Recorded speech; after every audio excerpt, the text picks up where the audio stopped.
using a 2-ton trolley jack on the rear of a Morris Minor. So before we start, bit of a safety announcement.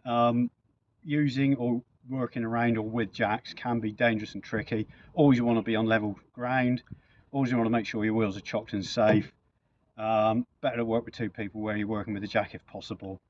Better not to use one if you don't have to. Yeah, better not to use one if you don't have to. And I never work under a jack car. I work under a car with axle stands and propped, but I try and avoid it. So I'm always wriggling under cars because I prefer them to be on their wheels rather than on something else. I don't mind working by a jack car, so using on back brakes and everything.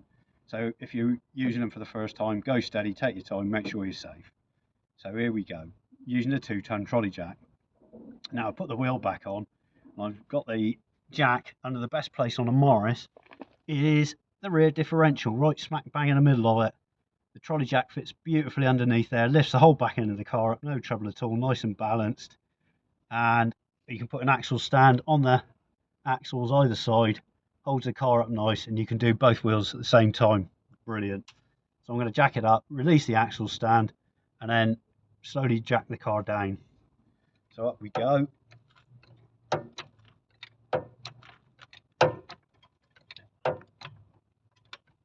One more for that. There you go. And I'm going to go and pop round and drop the axle stand. Try not to step on the cap. As you can see, I'm not going to go underneath. I'm going to reach under with my arm, find the lever on the axle stand, which is there. Drop it, pull it out of the way.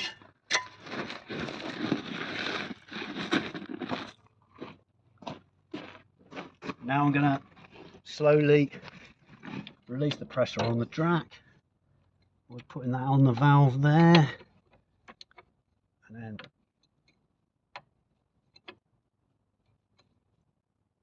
there we go. Why is that still turning? What's going on there? I haven't got it square on, that's why. There we go, square on. Gently, gently, gently let the pressure out. Let the car settle down onto its rear suspension. There we go, and it's off and done. And now I can tighten the rear wheel off, put the hub back on, and we're finished.